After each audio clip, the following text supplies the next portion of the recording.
Vamos então para mais uma aula sobre procrastinação. Por que que nós vamos empurrando as coisas com a barriga? Nas 3 aulas anteriores eu disse, se nós somos a única espécie do planeta que sabemos que a nossa vida termina, por que raios nós vamos adiando as pequenas coisas, que adiam as coisas médias, que adiam as coisas grandes e que acabam adiando a vida?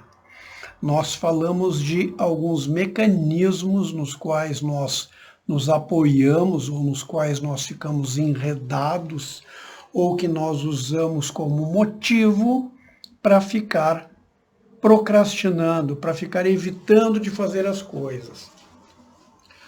Toda essa falta de ação direcionada é motivada simplesmente porque nós não queremos efetivamente ter uma vida espetacular. Aquela vida que você pensa assim, não, eu sonho, o meu sonho é um dia, etc. Isso é só sonho. Isto é só sonho. Se isso fosse mais do que sonho, você colocaria isso num plano de vida. Um plano, faria um planejamento e depois traçaria o caminho para chegar neste plano.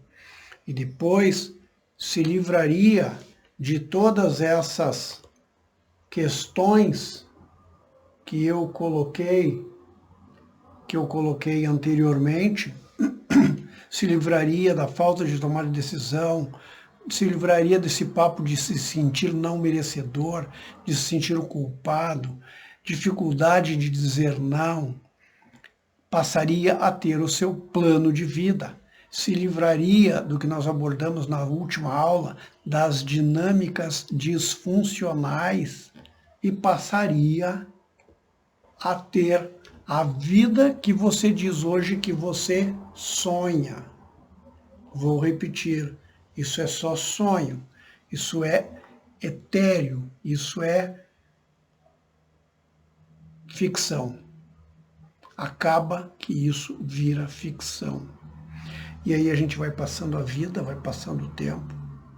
E vou repetir, como disse, uma pessoa numa carta, um e-mail que me enviou, relatando a situação atual da vida dele, ele diz que 28 anos atrás, ele entrou para um trabalho, através de um concurso, ele entrou para um trabalho que prende ele num lugar, numa cidade onde ele não gostaria de viver, e que mesmo ganhando um valor que nunca falta nada, nunca falta dinheiro para ele e a família, sempre sobra para guardar todos os meses, ele se deu conta que ele é infeliz porque ele simplesmente não viveu a vida que ele queria viver. A vida, o sonho de vida dele foi etéreo. Etéreo vem do éter. Éter evapora. Evapora, é volátil, vira nada. Então, se nós simplesmente não tomamos uma atitude de transformar o sonho num plano, como eu estou mostrando aqui no quadro, num plano, e tratamos de resolver as questões das dinâmicas e tudo mais, nós vamos ter apenas sonhos. E a vida vai passar.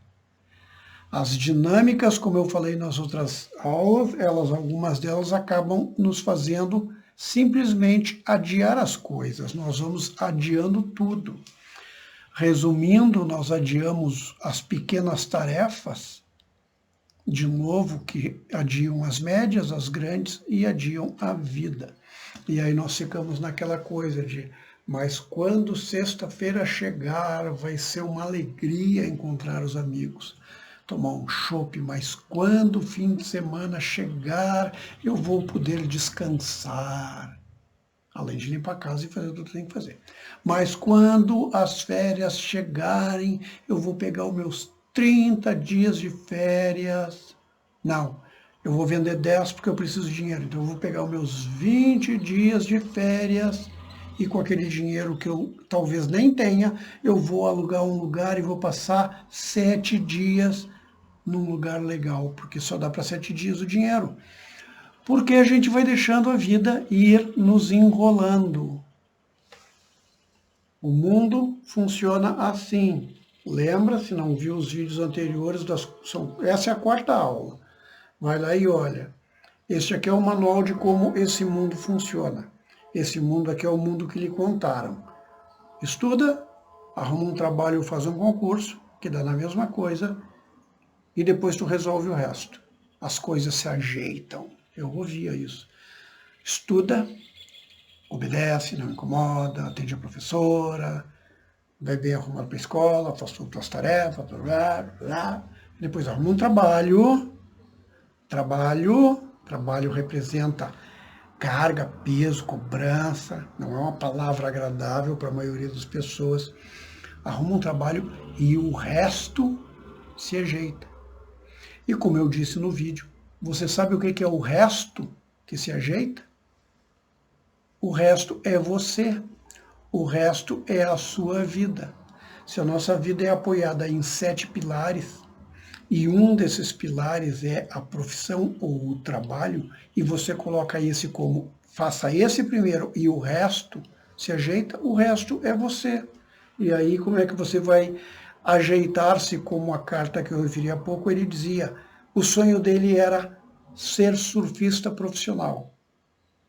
Se você voltar lá no dia 29, 30 ou 31, onde eu li a carta, você vai ver que ele inclusive já era profissional, estava no início da carreira. Que alguém que quer ser surfista profissional não pode fazer um concurso público para um órgão público e se mudar para uma cidade que fica longe do mar. Não vai funcionar. E aí a pessoa acaba vivendo a vida que não era dela e a dela ficou só um sonho. Um sonho. O sonho evapora. Ó, sabe? Puf, sonho vai embora. Que nem quando um balão fura e o ar sai e fica só aquele bagaço. Aquele bagaço é a lembrança para ter um arrependimento depois. Não faça isso. Não faça isso. Como eu já referi em outro vídeo,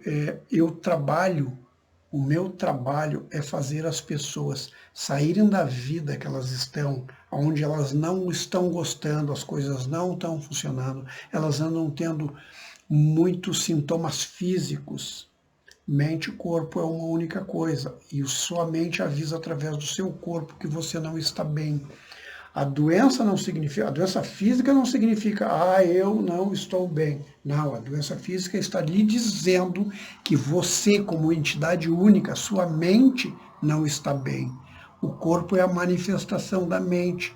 Então a mente, como o seu subconsciente lhe comunica que você não está agindo como deveria através do seu corpo, colocando alguma coisa errada a funcionar, algum funcionamento errado.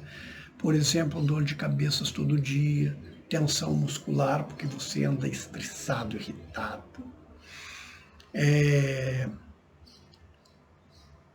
Gripes, resfriados constantes, pequenas bobagens constantes, dores nas costas, dores nos ombros, dores no pescoço. A gente chega e diz, eu estou com o pescoço duro, o que será que é? Você está tenso. Bruxismo, a gente acorda com tudo isso aqui doendo, de tensão. A sua mente está lhe dizendo. Quando você perguntou para o coelho qual era o caminho a seguir, ele lhe perguntou, qual é o seu plano de vida? E você disse, não tenho. Ele disse, então vai para qualquer lugar.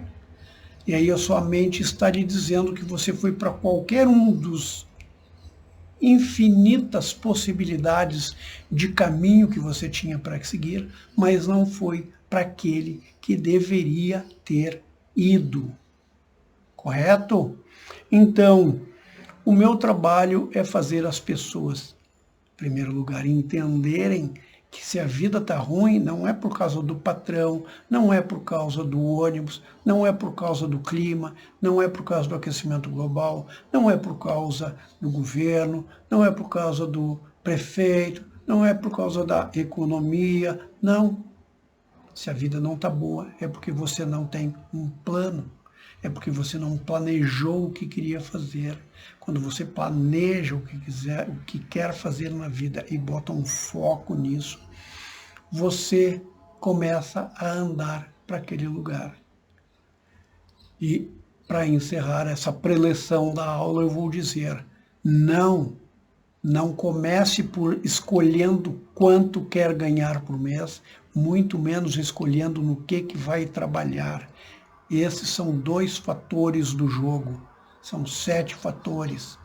Comece por como eu vou ser feliz, ou o que eu vou gostar de fazer no meu dia a dia, na minha vida, que vai me deixar feliz como um todo. Este é o começo. Todo o resto vai se ajeitar se você tomar este princípio, isto como base. Tomar isto como princípio. Vou repetir mais uma vez. Em algum lugar está escrito, alguém disse, procure primeiro o reino dos céus e tudo será acrescentado. Reino dos céus, saindo fora do conceito de céu é acima e inferno abaixo, tem um outro conceito que diz: o céu e o inferno estão em você. Você escolhe em qual deles quer atuar, quer viver. Então, escolha viver no céu, escolha viver feliz. Depois que você escolher estar no céu, todo o resto será acrescentado. Perfeito? Então, vamos a motivos que nós... Vamos aumentar isso aqui. Dá para aumentar mais um pouquinho. Ó, motivos que nós procrastinamos as coisas, baseado na nossa mente, na arquitetura da nossa mente. Nosso corpo é a imagem da nossa mente. Olhando para o seu corpo, eu lhe dou o manual de como a sua mente funciona. A arquitetura da sua mente, quais são os traços, qual a intensidade dos seus traços de caráter. Aqui eu listei 5 traços: esquizoide, oral, o traço da psicopatia, o masoquista ou masoquismo e o traço rígido. Eu tenho outros vídeos no canal que eu discorro totalmente sobre cada um desses traços, tem diversos sobre cada traço. Então eu vou fazer só um resumo aqui. Quando nós somos concebidos, união do espermatozoide com o óvulo, nós somos concebidos. Ali começa a se formar o nosso sistema nervoso, que depois vira nosso cérebro, nosso tronco neural, e todo o nosso sistema neural por onde todas as comunicações são feitas, comunicações do corpo e com o mundo. Durante essa parte, esse tempo que vai da concepção até os 5 ou 6 anos de idade, nós passamos por 5 fases distintas. A primeira fase é da concepção, do dia da concepção, até após o nascimento. Inclui o parto. Até uns dias depois, você está na primeira fase, que é na fase da esquizoidia. Durante esta fase, o seu mundo, ou o meu mundo, nada era mais além de um útero. Eu estava dentro de um lugar escuro, quentinho, gostoso, e esse era o meu mundo. Eu não tinha consciência de que existia algo fora dali. Este era o meu mundo. Durante o tempo que eu fiquei nesse espaço, a minha mãe, que era a pessoa em volta desse útero, era a minha mãe passava por coisas na vida dela. Susto, uma buzina de um carro, uma freada, uma ameaça de perder o emprego, um filho que chegou muito mais tarde da hora do que devia em casa, diversos, situação econômica, está faltando dinheiro, o aluguel aumentou, o gás aumentou, enfim. A minha mãe passava por situações que deixavam ela alegre, ou ela apreensiva e triste, ou ela alegre, ou ela apreensiva. Cada vez que ela ficava apreensiva, o meu mundo se contraía, o útero se contrai, o corpo da gente se contrai, a gente contrai tudo. E eu lá dentro dizia, opa, não me querem aqui, estão me espremendo, esse lugar está ruim. Aí ela ficava bem, eu dizia, não, não é tão ruim assim, esse lugar está bom. Não, esse lugar está ruim. E nesse vai e vem, além de outros fatores, eu estou fazendo aqui um resumo, além de outros fatores, neste vai e vem de útero contrai, útero expande, fica bom, comecei um belo dia a me mexer dentro do útero, a dar chutes. Eventualmente eu me mexia e esse chute doía. E quando doía, minha mãe contraía e eu dizia, opa, não posso me mexer, tem algo errado. Quando eu me mexo, aperta. E aí eu fui entendendo, não tem nada a ver com a minha mãe, eu fui entendendo que não me querem aqui, não me querem aqui, não querem que eu me mexa, não querem que eu exista, porque se eu estou aqui eu estou aqui, de vez em quando eu sou espremido, e se eu me mexo, eu sou espremido de novo. Então não me querem aqui, não querem que eu me manifeste, não querem que eu me mexa. Eu estou me sentindo rejeitado neste mundo. E aí vem ali do lado da palavra esquizoide, está escrito, ó, rejeição. A grande dor que forma o traço de caráter esquizoide é a dor da rejeição. Eu estou lá e eu me sinto rejeitado. Ninguém necessariamente está me rejeitando, sou eu que sinto. Eu que sinto. Não comecem a mirabolar, porque então minha mãe isso, minha mãe... Não, você sentiu isso, não que isso fosse a realidade. Lembra? Mundo que lhe contaram é um e você acredita que isso é real. Esse mundo não é real. Quando você conhecer como você funciona, você vai construir o seu mundo de fato real, verdadeiro. Então, você está sentindo rejeitado. Não quer dizer que estão te rejeitando. Existe uma diferença nisso. Aí nós nascemos e nós entramos na fase da oralidade. Oralidade. Nós nos alimentamos e nós queremos que as coisas venham a nós. É quando nós estamos na fase da amamentação e nós queremos ser aconchegados, nós queremos ser cuidados, é natural, é instintivo. Eu quero ser cuidado, eu quero ser bem abrigado, eu estava num ambiente quentinho, às vezes ficava rígido, às vezes ficava mais, amolecia o ambiente, o útero, mas eu estava num ambiente quentinho. Agora eu estou aqui no lugar do lado de fora, agora eu quero aconchego, eu quero cuidado, eu quero ser alimentado. Como eu não sei falar, quando as coisas estão ruins, eu choro. Quando eu choro, alguém tem que me atender. Se a pessoa não me atende bem, ela não me atende bem como eu quero, e eu não disse que eu queria bife com fritas, eu não disse, porque eu não falo, eu não disse o que era o problema. A pessoa vem e me atende, acha que resolveu e sai. Eu me sinto rejeitado. Essa pessoa está me rejeitando. Ela não está me atendendo como eu quero. É como se você chegasse, vou pegar o exemplo do bife com fritas, chegasse no restaurante e pedisse um bife com fritas e o garçom simplesmente não lhe trouxesse a comida. Essa é uma opção.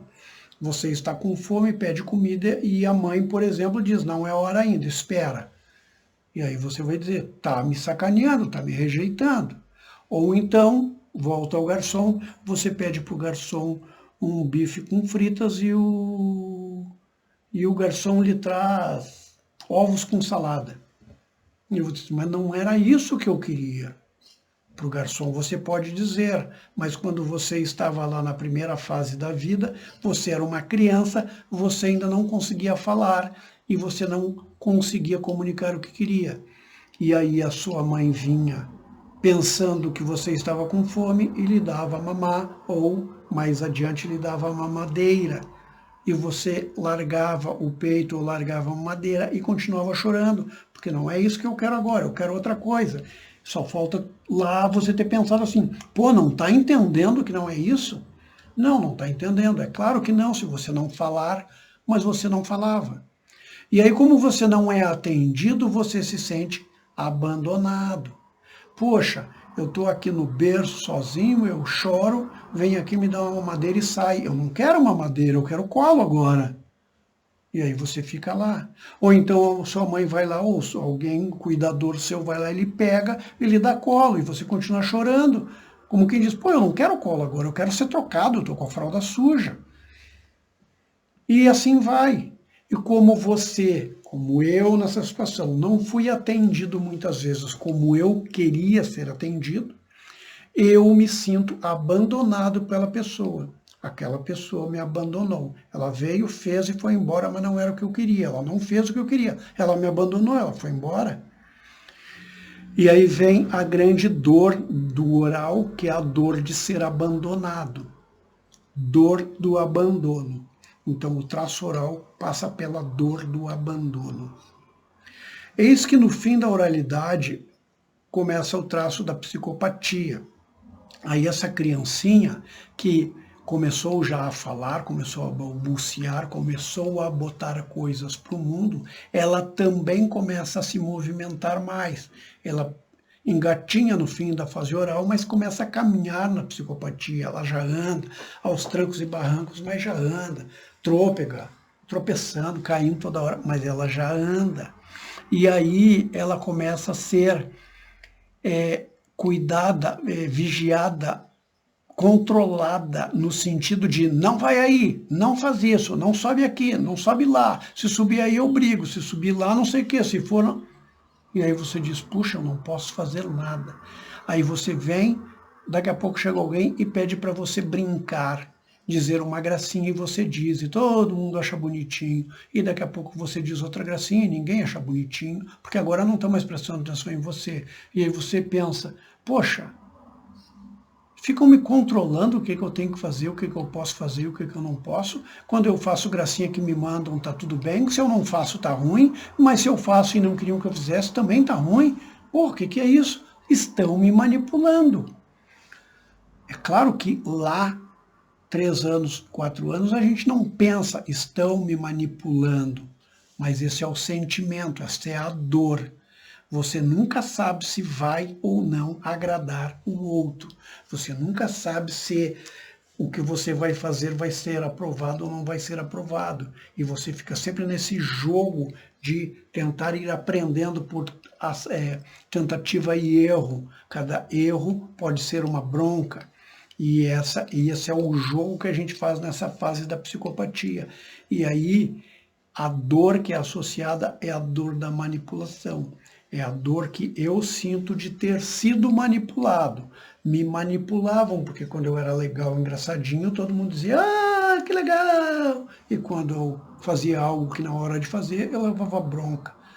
E aí eu começo a ser cerceado. Eu já não posso correr à vontade, eu não posso ir para cá e para lá, porque a casa é perigosa, porque tem todo o entorno que eu não sei.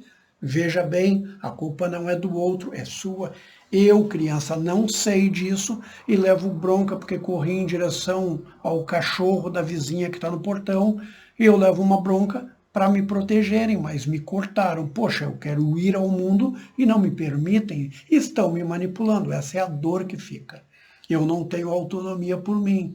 Os outros é que me manipulam, me controlam para eu ficar seguro, mas eu ainda não sei disso. E eu só sinto a dor de ser manipulado. Esta é a dor do psicopata. Depois que nós saímos da psicopatia, nós entramos na fase do masoquismo. O masoquismo é a fase, se forma na fase depois do psicopatia, 3 anos e meio, 4 anos e meio, por aí, na fase em que a gente está na hora do desfraude. A gente faz xixi e faz cocô nas fraldas. E a gente fala qualquer coisa, isso é o que sai de nós. E aí as pessoas já não querem que a gente fale qualquer coisa e elas não querem ficar limpando xixi e cocô de fralda. Os adultos querem que a gente comece a parar de dizer bobagem, a parar de expelir o que a gente tem para expelir em qualquer lugar e nas fraldas. E aí começam a nos ensinar a não usar fraldas. Se começam a nos ensinar muito cedo e a gente está lá na fase que não tem controle do esfíncter, que controla a saída do xixi e a saída do cocô, a gente faz sem nem saber que está com vontade, simplesmente sai na hora que tem que sair. E aí a gente está sem fralda na sala, no tapete da sala e cagou tudo. E aí a gente leva uma bronca e a gente sente humilhação. As pessoas não gostam do que sai de mim. Eu sou sujo, eu não sirvo, eu não presto. As pessoas não gostam de coisas que eu digo, ficam me mandando calar a boca, não querem que eu faça cocô a hora que eu tenho que fazer, querem que eu faça a hora que eles querem fazer, eu não sei controlar, e eu faço e eles brigam, e xixi é a mesma coisa. E aí eu me sinto humilhado. A dor do traço masoquista é a dor de ser humilhado. Nada do que eu faço está certo, mas que raio. Cada vez que eu faço alguma dessas coisas, eu levo bronca. Eu sou humilhado. As pessoas, o irmãozinho mais velho corre, mamãe, o fulano se cagou de novo, seja tudo, porcaria, esse fedor. Isso sou eu, o fedor está em mim, está comigo, é meu e eu sou humilhado por esse motivo. Então, esta é a grande dor do masoquista. E aí nós vamos para o último traço que se forma depois do masoquista, vem a rigidez, o traço que se forma na fase ali de 4,5 a 5,5, de quase 5 a 6, nessa fase, que é quando a mielinização do tronco neural chega na parte final do tronco, na área da sexualidade. E nessa fase, a criança começa a sentir que tem uma sensação no órgão sexual. Até então, é como tocar assim, só toca, tocou, deu, não tem nada. Mas depois, a criança, 5 anos de idade, 5,5, ela sente que tem uma sensação ali. Ela ainda não identifica o que é, o que significa, mas ela sente que tem uma sensação ali, que é a fase onde se forma a rigidez. Quando ela começa a ter isso, é instintivo, vejam bem, sem minhocas na cabeça, isso é instintivo. Quando a criança começa a perceber a sexualidade, ela começa a ver, opa, existe mãe e existe pai. Até uma fase da vida ali, 3 anos e meio, 4, a gente só tinha percepção de mãe. Homem, menino ou menina, só tinha percepção de mãe.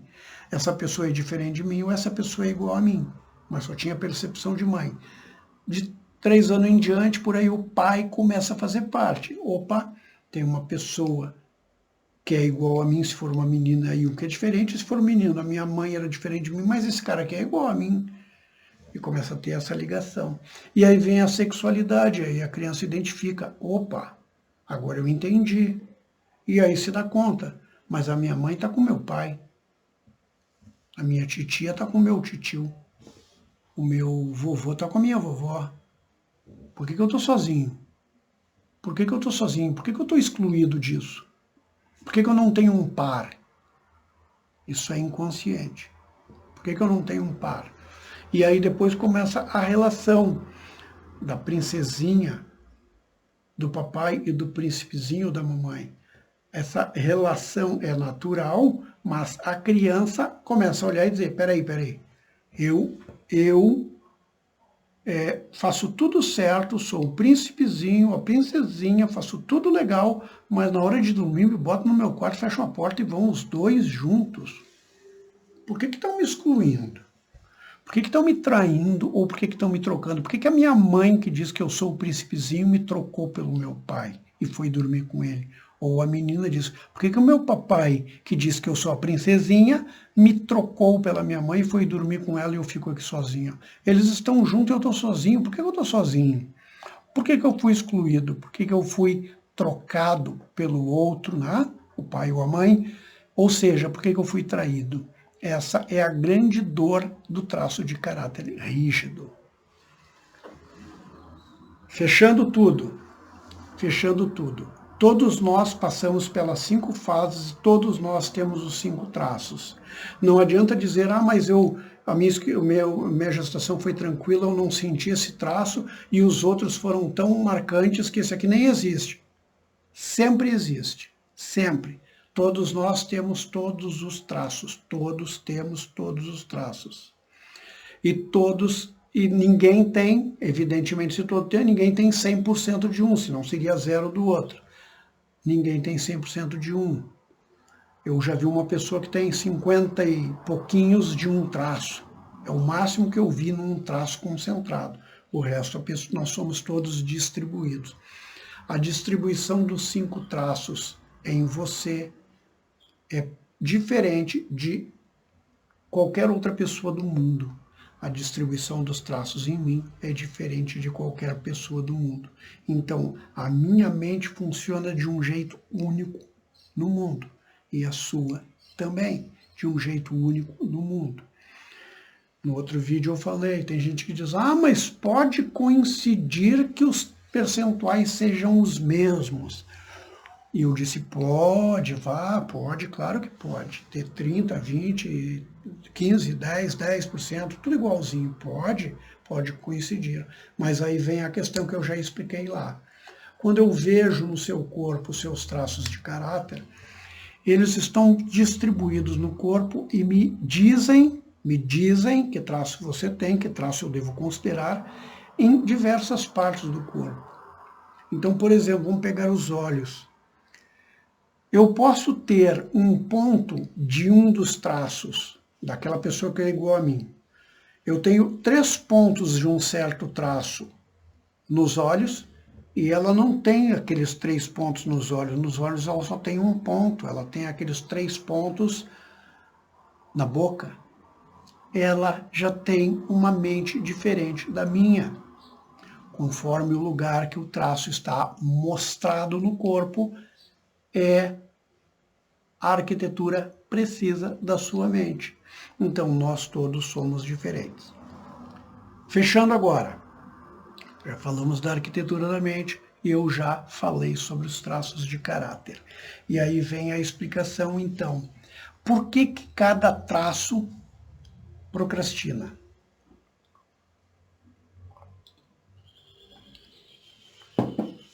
E aqui vamos lembrar, como eu disse lá, a arquitetura da mente, os traços de caráter são um mecanismo de sobrevivência. Um mecanismo de sobrevivência. Vou diminuir aqui, está aqui. Traços de caráter como mecanismo de sobrevivência. Nós procrastinamos para sobreviver. O que isto quer dizer? Antes dos nossos traços de caráter se formarem na nossa mente, o nosso cérebro máquina é composto de diversas partes. A primeira parte que se forma é o que se chama de cérebro reptiliano. Ele é a primeira parte que se forma e ele independe dos percalços, das dores que você passou, da intensidade que você passou durante os 5 traços. Ele se forma primeiro. Ele coordena todos os movimentos automáticos do corpo, como respiração, como batimento cardíaco, como suor, como etc. E ele tem a incumbência máxima de te manter vivo e manter a espécie. Me manter vivo e manter a espécie humana. Então, o cérebro reptiliano é que nos traz o instinto sexual. O instinto sexual vem do réptil. Eu tenho que manter a espécie viva. Eu tenho que procriar para ter a espécie viva. E eu tenho que me manter vivo. Então, o cérebro reptiliano, ele tem um funcionamento que ele sempre vai fazer com que você fuja da dor. Qualquer dor é perigoso. Fuja de fazer mudanças na sua vida. Qualquer mudança, qualquer novidade é ambiente desconhecido. Pode ser perigoso para a sua sobrevivência. Seu cérebro reptiliano faz você travar. Você procrastina as coisas, você evita de fazer mudanças na vida, porque o cérebro reptiliano tem esse automático ligado. Tudo que você fizer que lhe levar para uma situação nova pode ser perigoso, então não vai. Isso é do réptil.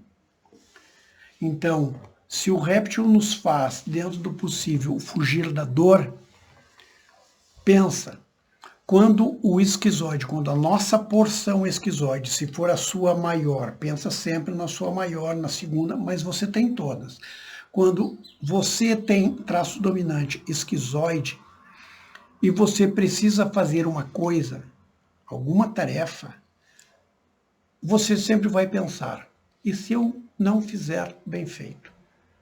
E se eu entendi errado o que é para fazer? E se eu não cumprir o prazo? E se eu... Isso significa que você está com medo de passar pela dor da rejeição. Então, o esquizoide procrastina as coisas porque ele tem medo de entrar na dor de ser rejeitado de novo. A dor do traço permanece com nós a vida inteira. Nós podemos aprender, e isso faz parte do método de trabalho que eu ensino as pessoas a aprenderem, a perceber qual das dores está incomodando ela. Opa, eu não estou funcionando bem, o que está havendo?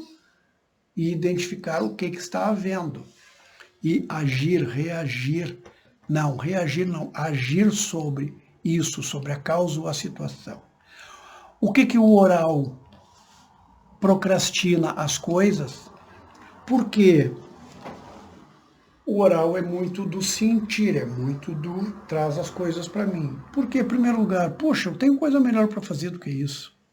Eu tenho coisa melhor para fazer. Então, o oral, às vezes, procrastina porque ele pega uma coisa para fazer, mas ele tem sempre uma coisa melhor para fazer. E ele quer fazer outra coisa. Mas o oral também procrastina porque, da mesma forma que o esquizoide, se ele terminar o trabalho que é para outra pessoa e entregar trabalho, seja o que for, tarefa da escola, não importa. E o meu vídeo, se eu entregar o vídeo e as pessoas não gostarem do meu vídeo, o meu oral, se o meu oral fosse um traço dominante, o meu oral assim, pô, se eu não entregar e ninguém gostar, eles vão me rejeitar. É simples. A dor do oral é a dor de ser abandonado. Eu não quero ser abandonado. Então eu vou fazer o seguinte, eu não vou gravar o vídeo. Porque se eu gravar o vídeo, perigo o vídeo não ficar bom ou alguém não gostar. Se alguém não gostar, vai virar as costas, vai desligar, vai passar para outro vídeo. Vai me abandonar sozinho no limbo. Então eu evito de fazer as coisas. Esta é a dor do traço oral e esse é o grande medo do oral. Fazer algo, não ficar bom, e ser abandonado. A psicopatia ou o traço psicopata. O traço psicopata, em primeiro lugar, ele é um gerenciador. Ele que gosta de coordenar o que cada um vai fazer. O gerenciador, por quê? Porque quando ele estava naquela sensação de se sentir manipulado, ele entendia que as pessoas controlavam o que ele podia ou não podia fazer. E ele adquiriu a habilidade de ter esse controle, esse gerenciamento de recursos. Então, a primeira questão de procrastinar do psicopata, quando dão uma tarefa para ele, mas é eu que tinha que ter distribuído a tarefa. Está tudo errado. Não sou eu que tenho que fazer isso. Eu que tenho que delegar isso para alguém fazer. É eu que gerencio recursos. Eu quero que o outro faça, não eu. Este é um motivo do psicopata procrastinar coisas. Mas, de novo, a manipulação. Aí eu faço o trabalho que alguém me deu, a tarefa que alguém me deu, eu faço a tarefa, vou lá e levo. E a pessoa, não, aqui não é assim, isso não era aqui, isso aqui eu quero maior, isso aqui eu quero para o outro lado. Pô, esse cara está me manipulando. Ele me disse, eu quero um relatório sobre tal fato. E agora, quando eu chego com o relatório, ele começa a modificar o relatório. A minha sensação. Se é o seu chefe que ele diz para fazer um relatório, ele quer aquele relatório como ele quer e pronto. mas você vai se sentir manipulado. Então, se eu vou chegar lá, aquele cara vai dizer que não era bem isso que eu queria, ou se eu vou chegar lá e publicar o vídeo, você vai olhar e dizer, eu não gostei, esse vídeo tinha que ser mais assim ou mais assado, tinha que falar menos, tinha que ser outra cor de camisa, tinha que ter outro cenário, e eu não gostei.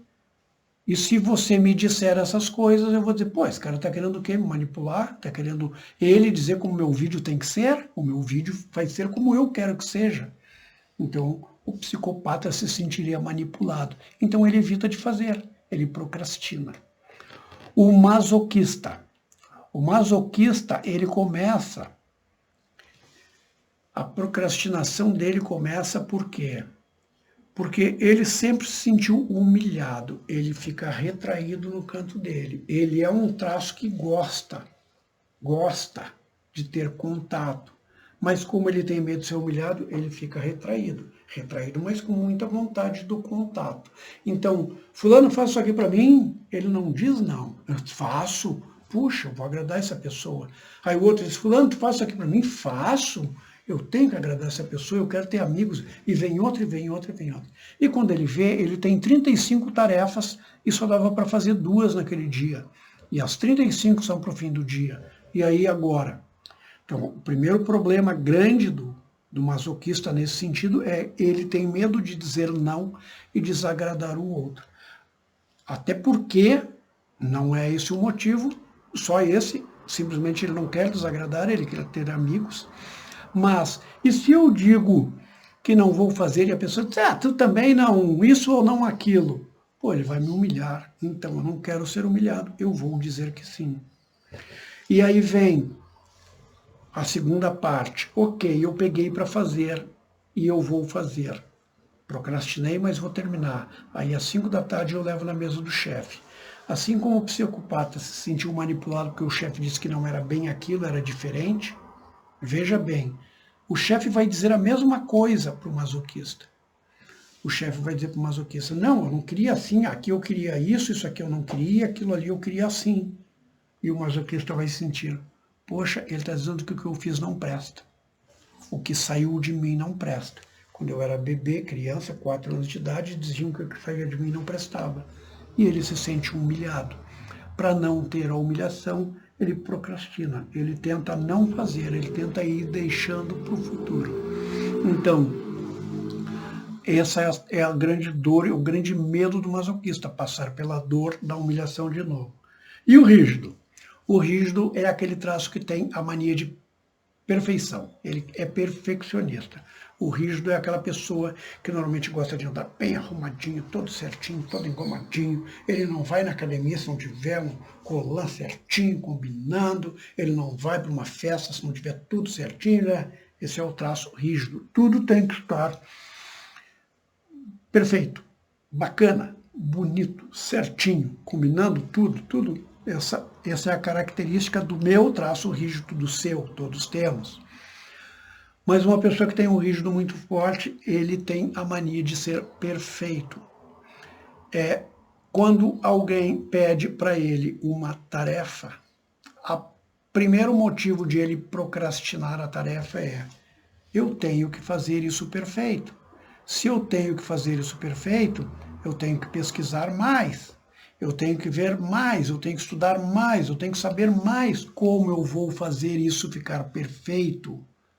Porque se isso não ficar perfeito, se eu não entregar o trabalho exatamente, sem retoques, que o chefe não diga que eu queria assim, que não seja assim, se eu não entregar assim, ou dizendo diferente, voltamos ao mesmo exemplo, o chefe disse para o psicopata uma coisa e ele se sentiu manipulado. Disse a mesma coisa para o masoquista e ele se sentiu humilhado. Agora ele vai dizer para o rígido a mesma coisa e o rígido vai me dizer, vai pensar, cara, eu fiz errado. Ele não vai mais me dar essa tarefa para fazer. Ele vai me excluir. Ele vai me excluir. Ele vai me trocar por outra pessoa que faça como ele quer.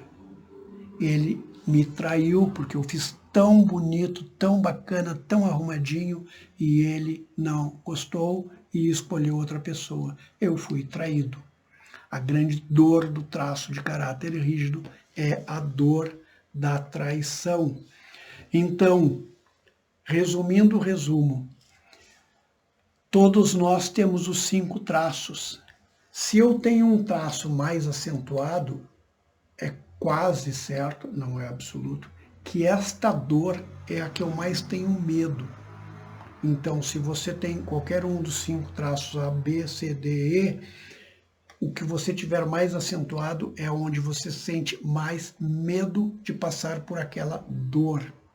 Então, o seu motivo, sabendo o seu traço, o seu motivo de procrastinar é em relação aos traços, nós vimos sobre todos os diversos pontos de vista, é em relação aos traços, o seu motivo de procrastinar é por medo de passar por aquela dor. Se você não sabe qual é o seu traço dominante, não sabe quais são os seus traços dominantes, ou não sabe se você tem uma dor profunda em algum deles, você procrastina, você perde oportunidades, você não vive plenamente a sua vida porque você tem medo de algo que você nem sabe o que é. Porque eu posso ir no chefe, o chefe pode me dar o mesmo feedback em relação ao trabalho, conforme o meu traço dominante é a dor que eu vou sentir. Ou eu vou protelar, vou procrastinar para não fazer, ou para fazer depois, porque eu tenho medo de uma dor. Se eu não sei o meu traço, talvez eu não consiga nem saber que dor é essa. E eu não sei por que eu estou protelando. E eu não sabendo a dor e nem por que eu estou protelando, eu não sei, mas como eu poderia fazer para essa dor não surgir? Para o chefe não. Como eu poderia agir diferente? Se eu conheço quais são os meus traços, qual é a intensidade deles, e eu sei as características de cada traço, eu vou saber ver como eu posso fazer isso de uma maneira que eu goste e que ele vá gostar. E aí ele não vai me trocar, ou não vai me humilhar, ou não vai me manipular. Não, ele não vai. Eu vou me sentir. Ou não vou me sentir manipulado, abandonado, rejeitado, humilhado ou excluído. Porque a dor, a sensação de dor está em mim, não no outro. Conforme o ambiente ou a situação ou a fala do outro, eu sinto isso. Mas a dor não parte dele, a dor está em mim. Eu preciso saber os meus traços e a intensidade deles para conseguir entender esse funcionamento da minha mente e saber como agir. Em relação à procrastinação, daí eu vou saber por que eu tenho procrastinado e o que eu devo fazer para parar de procrastinar.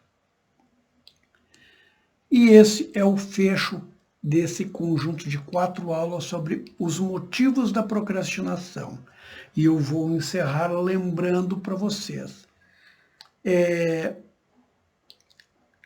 Nós procrastinamos por qualquer dos motivos que eu elenquei aqui, pequenas coisas,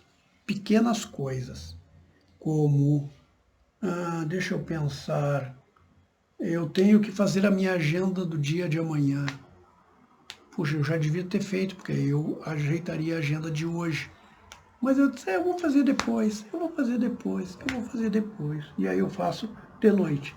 Aí o meu dia hoje eu acabei não fazendo coisas, porque eu achei que ia estar na agenda de amanhã, eu não ia. E aí eu vou ver amanhã, puxa, amanhã eu já perdi o prazo, eu devia ter feito. Aí eu vou fazer um serão até às 10 da noite para fazer uma pequena coisa que eu deveria ter feito ao meio-dia e não fiz. Então, esta é uma pequena coisa. Essa pequena coisa que eu protelei, que eu não fiz, que eu procrastinei, ela não está me levando para o meu sonho de vida, para o meu plano de vida, para o meu lugar desejado. Ela não está me levando, porque acabou que tinha coisa que eu tinha que ter feito e eu não fiz. Não está me levando para lá. É uma pequena coisa. Aí você vai dizer, pô, mas é só uma agenda, amanhã faz, corrige. E fica um dia mais longe do meu plano.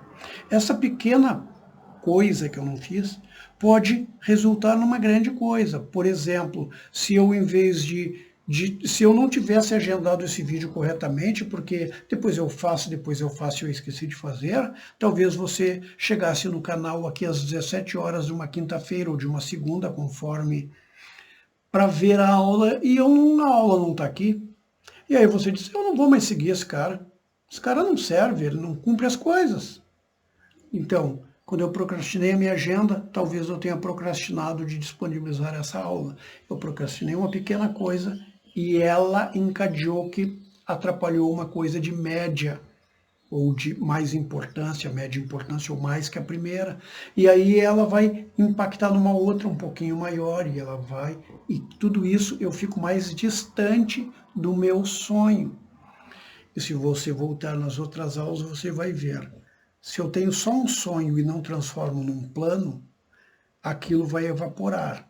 Eu não vou chegar lá. É certo que você não chega no sonho se não tiver um plano. Se você não caminha para lá simplesmente porque você tem consciência de que não quer chegar, você está preso numa daquelas dinâmicas que eu falei, numa daquelas situações que estão aqui. Ou você não toma decisão, está no vídeo lá por quê, ou você acha que não merece, ou você se sente culpado, ou você não consegue dizer não para as pessoas, característico do traço masoquista, ou você simplesmente não fez o plano de vida, ou seja, não sabe para onde está indo, ou você tem uma daquelas 4 dinâmicas disfuncionais, que você está preso nelas. Você vira e mexe, você está agindo como uma criança ou como um adulto vingativo, com toda e qualquer pessoa e situação no mundo e você não percebe isso.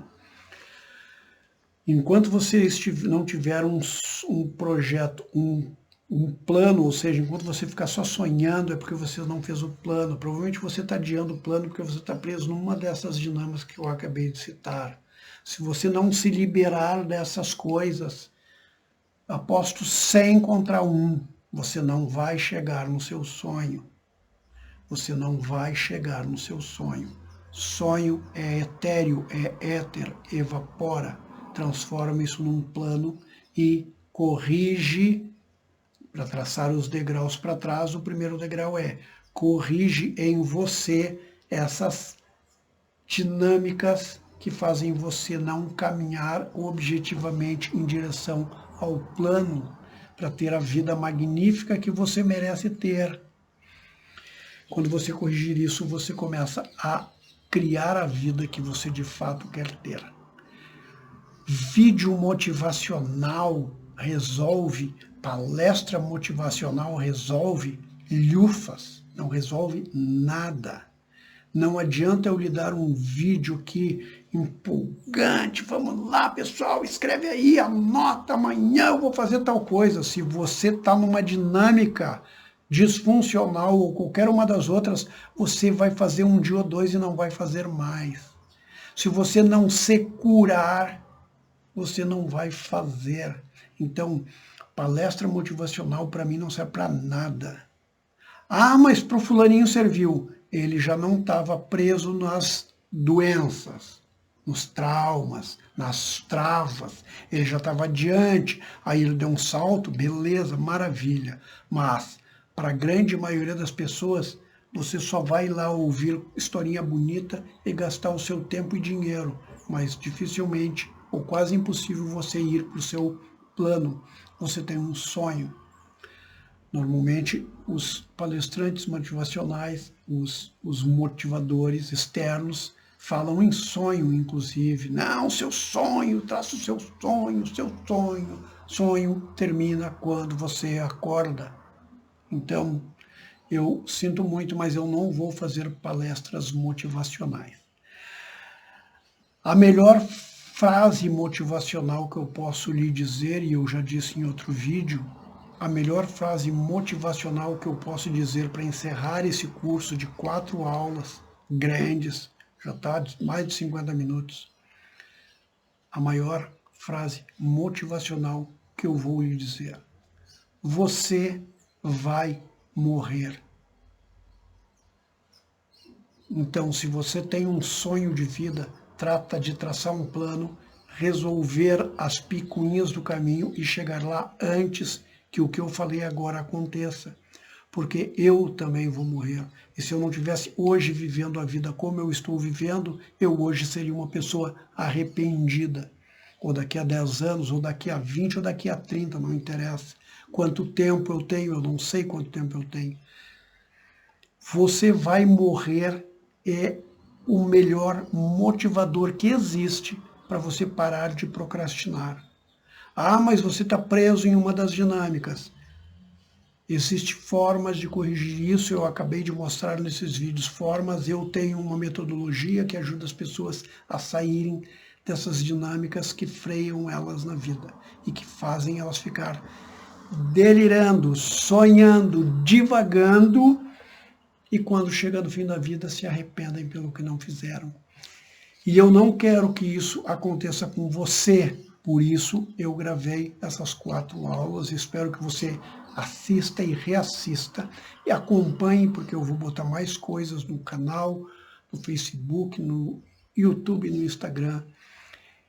E nós nos vemos em algum outro vídeo, ou se você se tornar um aluno do meu método, nós vamos nos ver muito, muito, muito, até você decolar de fato, porque eu não desisto de quem acredita em mim. Ok? Foi um prazer, uma satisfação e até o próximo vídeo.